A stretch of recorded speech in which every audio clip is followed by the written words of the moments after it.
Ya, assalamualaikum warahmatullahi wabarakatuh. Ketemu lagi dengan saya Bang Owe Channel di Ramadan Challenge Wisata Religi 100 Masjid di Jakarta. Dan saya ditemani oleh Zubin Mehta, sisi lain perspektif yang selalu setia mendampingi saya menyusuri masjid ke masjid, ya suka dukanya kan berdua lah rasakan. Dan sore ini saya sedang berada di Masjid Cut Mutia, salah satu masjid bersejarah yang ada di Jakarta dan menjadi wisata religi favorit nih kalau menurut saya. Dan saya akan ngobrol-ngobrol dengan salah satu remaja masjid di sini, dan ternyata humble orangnya, asik buat diajak ngobrol ya. Kita ngobrol tentang sejarah ya. Oke, kita panggil aja namanya Bang Husein ya. Paham banget nih tentang masjid ini. Yuk, Bang Husein. Waalaikumsalam. Bang. Alhamdulillah sehat. Alhamdulillah sehat. Alhamdulillah. Bang, sehat ya Anda ya? Alhamdulillah. Puasa udah tinggal berapa hari lagi? Dikit lagi nih ya. Cuma saya pengen tahu, ini saya udah datang ke sini. Udah saya foto-fotoin videonya. Banyak hal-hal menarik yang memang bisa digali dari Masjid Cut Mutia ini. Baik dari arsitekturnya, sejarahnya, juga aktivitas remaja masjidnya menjadi rujukan remaja masjid di Indonesia. Ternyata. Alhamdulillah. Paham nggak sejarah ini nih? Ya, sekilas Nggak apa-apa. Tapi menurut sejarah ya, sejarah yang pernah saya baca ya. Jadi pembangunan gedung ini, rancangan pembangunan itu dari 1879. 1879? Ya, berarti, yang pernah Anda baca. Terus sampai 1855 apa kebalik gitu ya? 1879 yang gue ingat. 9 kalau nggak salah. Sampai 19 sekian baru jadi gedungnya. Nah, jadi gedungnya ini adalah yang pertama New Gondangdia. New Gondangdia. Arsitektur untuk New Gondangdia sekitarnya. Berarti saat itu jadi trendsetternya di sini. Pembangunannya jadi daerah-daerah ini kantornya di sini, berkantor di sini New Gondangdia. Masuk lagi perubahan zaman, terus semakin tahun era lagi setelah kemerdekaan terutama ini sempat juga jadi kantor MPRS dulu dengan Jenderal Ahana Nasution, almarhum Ahana Nasution, betul. Jadi ini tempat MPRS, memang berbentuknya dari dulunya sudah kantor, ya kan. Jadi dimasukin MPRS, setelah MPRS pindah ke Senayan sana jadi MPR DPR. Ada satu pertahanan dari Jenderal Ahmad Nasution, Pak almarhum Jenderal Nasution. Pertahanannya bahwasannya gedung ini harus menjadi masjid dan diisi dengan anak remaja masjid. Udah seperti itu ya? Sudah. Pesan-pesannya? Sudah. Jadi ketika gedung ini mau entah bahasanya dulu ya mau dirobohkan atau mau dialih fungsikan menjadi gedung lain atau mungkin menjadi restoran kayak Kuntring, tapi almarhum Ahana Nasution, Pak Jenderal mengatakan gedungnya harus jadi masjid dan ada remaja masjidnya. Dan sampai sekarang, alhamdulillah. Jadi kalau misalnya dari hitungan tahun aja sekarang sudah tahun ke remaja masjidnya 38 angkatan. 38 angkatan berarti 38 tahun. Secara tahun aja kita hitung 38 tahun. Seumurnya dia? Ya. Jadi saya masih muda. Masih muda. Ente milenial, pertahankan. Ini sebagai situs cagar budaya. Cagar budaya, benar. Jadi gedung ini kita pertahankan, nggak boleh kita ada yang rubah. Betul. Nah, hanya memang secara pandangan ini ada tangga ininya, yang dulunya itu ke bawah. Oh, dipotong ya? Dipotong menjadi diganti di ke depan. Karena permasalahan adalah untuk sholat. Tuh. Jadi yang unik pun di sini kayak kiblatnya miring. Nah, itu dia. Yang lain kan lurus. Iya. Oke. Jadi memang seperti itu. Dan ini ketika saya masuk ya, saya merasa satu hal yang sangat unik. Yeah. Saya datang ke banyak masjid untuk program Ramadan Challenge ini. Yeah. Dan ini salah satu yang kira gereja. Ya. Bentuk kayak gedung ya. Gedungnya beda. Gedung itu kayak gereja. Terus hampir sama dengan gereja-gereja lain, ternyata masjid. Bener. Jadi orang tahu ini juga ini bukan masjid, terus tidak ada bawangannya, tidak ada nuansa masjidnya, tidak ada menara masjidnya. Betul. Terus ini juga menaranya karena memang khasnya Jepang, Belanda juga memang bangunannya sangat kokoh. yang paling menarik adalah ini. Nah, ini yang saya ada expose juga. Iya, Nah, ini nggak pernah. tralisnya ini. Dari Asli. dulu asli. Yang kita ganti memang kaca, ya kita ganti karena kaca udah. Sama kaca itu loh, kaca patri. Ya. Ya, kaca sambu. Itu Ya. ciri khas bangunan-bangunan zaman Ya, betul. sama lengkung, pintu-pintu lengkung. Lengkungan ya betul. Dan temboknya gede-gede. Dan itu ini apa namanya pondasinya? Ini gede banget. Betul. Tiangnya besar-besar dan Besar. sebagai ciri khas dari bangunan-bangunan masa lampau. Betul.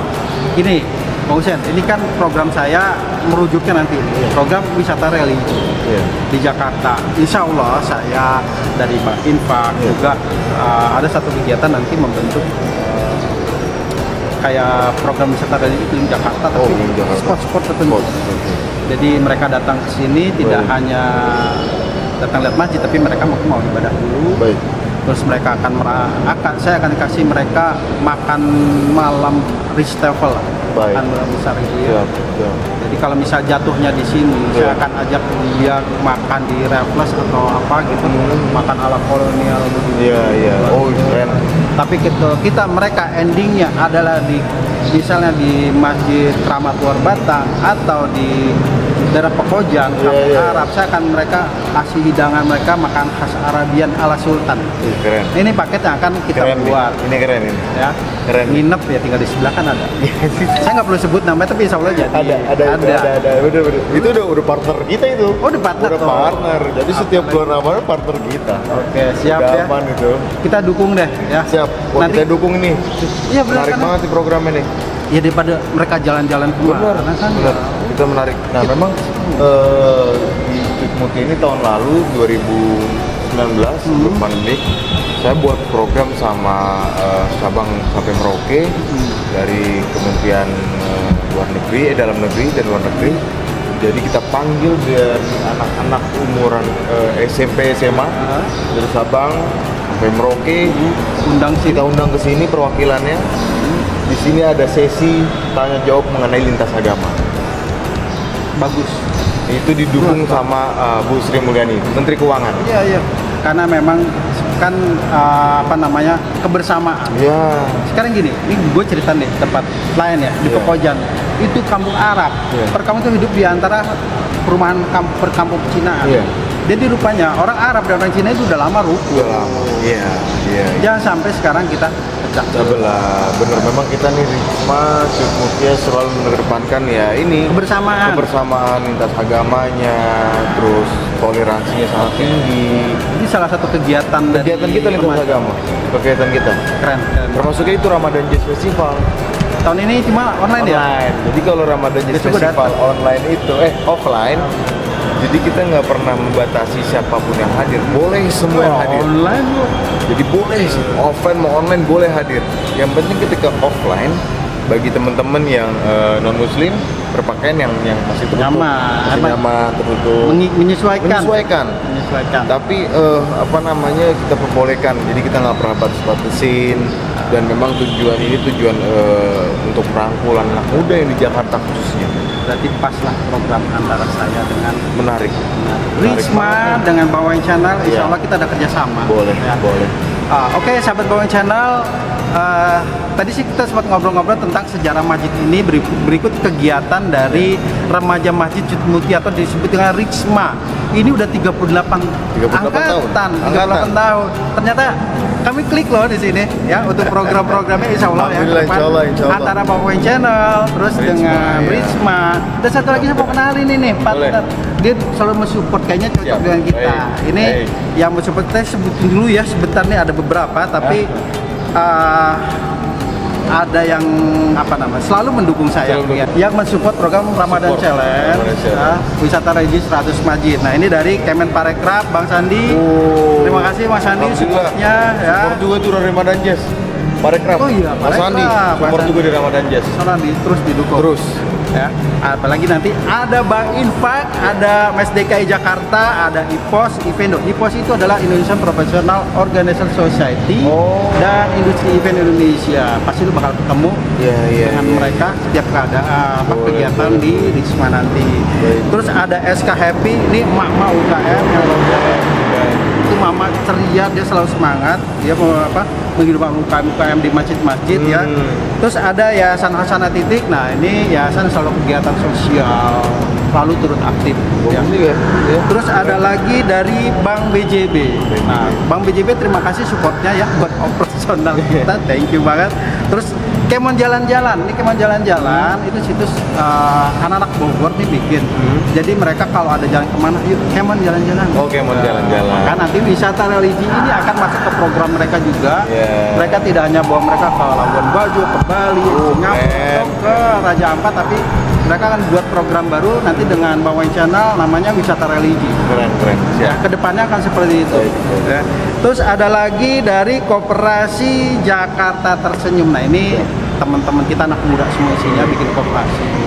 Kan kalau bikin usaha berat kan, tapi kalau koperasi nama-nama Koperasi Jakarta Tersenyum ya.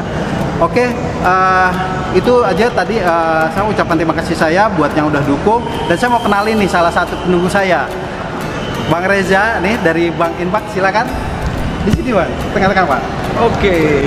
Bang Reza, Assalamualaikum. Waalaikumsalam. Waalaikumsalam warahmatullahi wabarakatuh. Bang, kita ketemunya anak muda. Nah, Iya. masih muda sama, beda Sama. tipis ya ini. Kalau jangan lihat ke sini ya. Beda tipis. Oke, Bang Reza, ini tadi saya udah ngobrol-ngobrol tentang sejarah. Sangat luar biasa ya. Insya Allah Dan keren banget ya. potensi untuk wisata religi Ini dan udah berapa ratus tahun sih? Menurut sejarah ya dari 18 abad ke-9 itu udah benar tahu. Udah lebih 200. 18 9. Iya lah, 200 tahun lebih. 9. Iya, 200 tahun lebih. Dan ternyata di sini potensi banget untuk wisata religi. Terus ekonomi kreatifnya bisa keangkat. Ya. Karena tadi saya juga sempat ngobrol bahwa ini jadi salah satu destinasi favorit untuk wisata religi, di mana nanti wisata religi akan menggandeng UKM setempat. Ya. Dan saya bilang kalau nanti mereka start finishnya di sini, saya akan mengajak mereka dinner di Stapel gaya ala kolonial. keren. Ya, itu ini seperti itu. Tapi kalau mereka nanti mau finishnya di daerah Pekojan, kecilan sana, saya akan berikan mereka servis untuk makan malam ala Sultan atau ala Emperor dinner. Keren. Dan begitu. Nanti programnya kita bisa kerjasama Risma, Pak Infak dengan Boleh dengan Bang Channel. Ya. Nah di sini saya mau kenalin nih Bang Infak, apa sih Bang Infak, nanti lanjut. Bang Infak apa sih Bang Reza? Ini diturunin dikit ya. Iya, Udah nyaman tuh. Biar nyaman ngomongnya. Ya, jadi Bank Infak itu adalah sebetulnya bukan bank seperti pada umumnya, Pada Pak. umum. Tapi memang kita membranding diri Ya. seperti itu. Sebetulnya Bank Infak ini adalah metode pengelolaan dana infak oleh komunitas, yang kemudian dana tersebut bisa dipinjam oleh anggota komunitas itu, layaknya pinjam ke bank gitu. Bisa dipakai buat modal usaha, bisa ya. buat keperluan apapun, yang penting diusahakan tidak konsumtif. Tapi pinjaman itu nggak ada bunganya, Jadi pure sesuai pinjaman. pure sesuai pinjaman. Pinjam 1 juta, ya dibalikinnya juga 1 juta, sampai maksimal 5 juta juga dibalikin 5 juta. Enak banget ya? Bagus juga berarti ya. Bagus ya? Banget ya. Insya Allah. Ya, usaha-usaha yang kecil Iya, ya. iya. Dia nggak pusing mikirin aduh ganti Nah, sekian. sama Bang Ya. Will Dan itu hebatnya, Ya. satu lagi Bang, cicilannya bisa disesuaikan dengan kemampuan si Kemampuan. pengguna. Oh, kalau misalnya sebulan penghasilannya cuma 500.000, oke lah 200.000 sebulan boleh. Iya. di Risma ada kan kegiatan usaha ekonomi market Ya. remaja masjidnya. Betul. Kalau nggak salah udah di warung kopi atau apa? Itu warung kopi. Jadi ke warung kopi ini namanya Kopi Nangkau, branding dari Risma brandnya. Kita kerjasama sama sesuai dari Bank Infak juga, tapi kita sama Chef. Oh iya. Sama Chef kayak di bawah naungan Dewi. Iya. Sesuai tujuannya sama, saling support buat anak-anak komunitas, remaja masjid untuk membangun usaha mandiri yang dimana nanti usaha mandiri ini larinya untuk operasional organisasi dan komunitas tersebut. Tinggal ekspansi yang Ya. di sekitar tuh tadi saya lihat. Betul. Bisa juga difasilitasi ya, dengan apa dari Bank Infak sendiri. Memang kita berdiri dari tidak hanya masjid-masjid ya Bang ya. Ya, jadi kalau Bang Infak itu memang nggak hanya di masjid, Iya. kita bisa di semua tempat, semua lokasi bahkan dikatakan. Yang penting berbasis majelis taklim. Oh. Itu basisnya. Nah biasanya memang majelis taklim itu posnya paling banyak di masjid, di musola, seperti itu. Ya. Tapi tidak menutup kemungkinan kalau majelis taklim itu ada di rumah warga, di mungkin di balai RT atau balai RW atau kelurahan itu desa dan sebagainya, itu bisa saja. Ya. Termasuk remaja masjid. Remaja masjid banyak juga yang Bang Infak. Aku juga sih kalian mendukung banget. Buat beli HP boleh nggak kepada kan sekarang anak sekarang nih Gadget. kelihatannya mainnya game, ternyata dia bisnis gitu, Bang Reza. Boleh dong. Boleh ya? Iya. Kan HP ini bisa untuk produktif. Iya. Maksud saya itu. Bisa untuk dagang online, bisa untuk apa ojek atau apa Ya, online dan sebagainya. Bisa ya, bisa. Enggak, karena gini, ini kan anak sekarang memang udah tanggap banget dengan yang namanya gadget. Ini ternyata pakai jualan. Betul sekali. Ada teman juga. Iya. Enak oleh hal-hal itu ternyata dia posting apa dagangannya produk, dia bekerja sambil tidur. Orang bilang work from home, dia bilang work from apa namanya tempat tidur gitu kan. Justru sekarang pinjaman yang paling gampang dibungain itu ya pinjam HP karena barangnya ada. Nah, biar menghindari riba, menghindari kita kena biaya gede, bikin Bang Infak pinjemin mereka dari dana Bang Infak. Jadi nggak ada bunganya. Keren. Jadi pasti terus. saya ketemu anak muda. Jangan cuma support, bikin. Iya. Iya. Dia cocok nih. Ini harus kita kolaborasikan nih. Iya. Bang Reza, sekarang kita masuk ke ranah anak muda, milenial. Iya. Karena selama ini ketemu pengurus masjid. Ya, Iya. kayak saya di atas saya lagi sih. Iya. Kok masih muda? Jadi memang harus jangan sekarang sudah harus masuk sama anak muda terutama. Ya, mereka yang akan memegang bangsa ini, mereka yang akan mengelola bangsa ini. Ya. Karena selalu saya dimanapun kayak tadi habis seminar, saya isi materi, saya pasti bilang masjid itu nggak jadi tempat ibadah saja. Semua lakukan kegiatan positif harus di masjid. Saya bilang harus di masjid. Iya. Saya bilang mau ngapain? Saya bilang mau nongkrong di masjid. Saya bilang nggak apa-apa. Saya bilang, ketemu teman, ketemu partner bisnis, apapun semua lakukan di masjid. Doing in business in masjid ya. Di masjid saya bilang. Selagi itu positif, lakukan di masjid. Azan, sholat. Sholat. Selesai sholat, doing Saya bilang jangan akun takut lagi. sama masjid. Anak muda itu suka takut. Makanya kita bikin konsep tempat tongkrongan di masjid itu biar anak-anak muda Nggak kemana-mana ya kan? nggak takut sama masjid. Bener banget. Sekarang gantian, gue dukung lu. Jadi kalau Iya dong. kemarin kan mikir kayak ngapain gue ke masjid? Nah, ngapain gue? Nah, kita bikin tempat tongkrongan biar dia nggak takut. Iya. Ini kalau diterusin nggak kelar-kelar kita Kelar-kelar. memang nih. Cuma kita Ini juga udah diteleponin. Udah teleponin. Oke, sahabat Bawang Channel, demikian tadi obrolan-obrolan seru kami bersama dari Ritsma. Di sini ada Bang Husein, juga dari Bang Infak dengan Bang Reza Arta. Dibuat orang-orang hebat ini terima kasih waktunya. Terima kasih.